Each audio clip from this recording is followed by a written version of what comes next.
A consolidated debt of $17.5 billion has blocked Zimbabwe from accessing fresh credit and become a stumbling block to its economic recovery.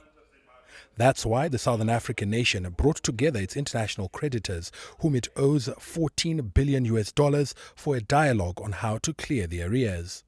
Rest assured, ladies and gentlemen, that as a government, we are very keen to see Zimbabwe in good standing with all its creditors and determined to deliver favorable outcomes for the people of our country and the expectations of creditors. Zimbabwe has enlisted African Development Bank President Akinwumi Adesina and former Mozambican leader Joaquim Chissano to help win international support.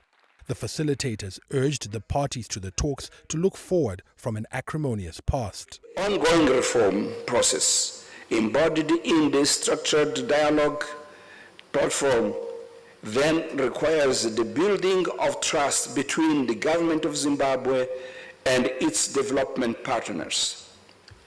This is so critical in the current situation, where such trust has been broken due to the decades of political mistrust. The people of Zimbabwe have suffered enough. The young people of Zimbabwe deserve to have their once prosperous country back. They cannot continue to suffer for a past they did not create. Zimbabwe has been making token payments on a quarterly basis to its international creditors and has also allocated funds from Treasury towards compensation of former white commercial farmers. It's planning to float a bond to speed up the compensation, which had initially been scheduled over 20 years. We've cut down that debt instrument to 10 years. So it's now a 10-year debt instrument. But we went beyond that and said, you know what? We should actually try to pay even faster than the 10 years. Another high-level debt dialogue will take place in May. So guys, do you see that video where the president of Zimbabwe is keeping a conference to of all his debtors? Zimbabwe is in the hole of like 16 billion to all those people in the room there, right?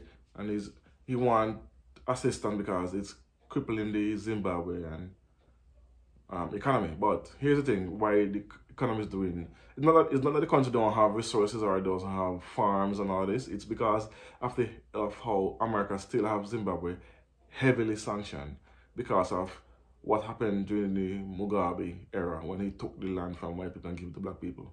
But number one, the land that was taken from white farmers was not theirs, guys. It was stolen land that's passed on to generation. So now they're talking about reparation for that. But yet, Africans haven't got the reparation for the slavery and the resources that's stolen from Africa. Actually, we have proof of Europe, England, Holland, Germany, America. Just name them where they actually steal resources from the continent. We haven't gotten any reparation from that. Up to today, it's not being talked about, and not to mention slavery. And all the laws and all the deeds that were signed to keep African nations poor. Up to today, it's still in force.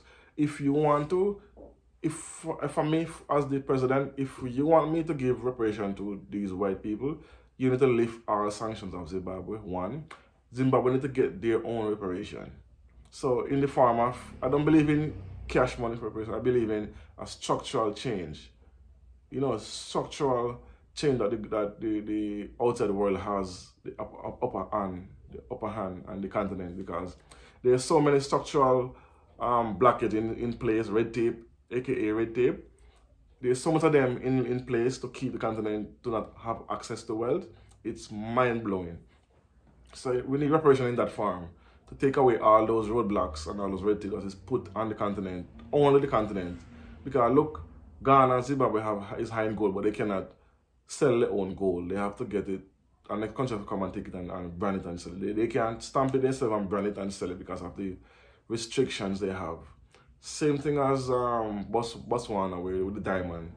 If they do it themselves and stamp it, they're going to consider it blood diamond.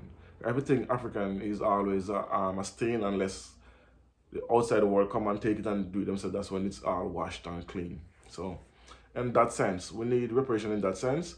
And also a clean slate, no debts. All debts that's owed need to be wiped clean. The state wiped clean, and to give us a chance to start back and build our own from scratch without no intervention of the outside world. It includes no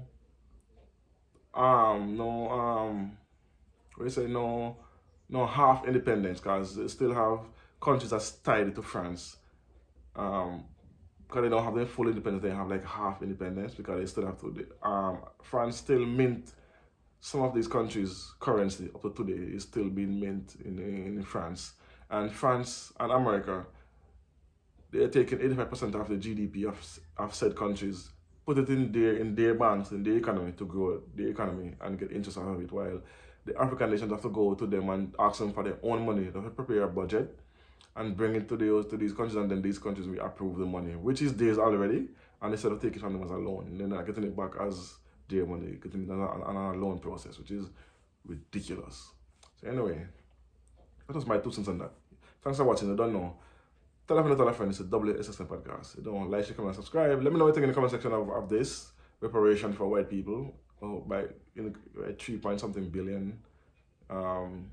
It's been said to be owed. So let me know what you think about it. You don't know. Peace. One love. Boom.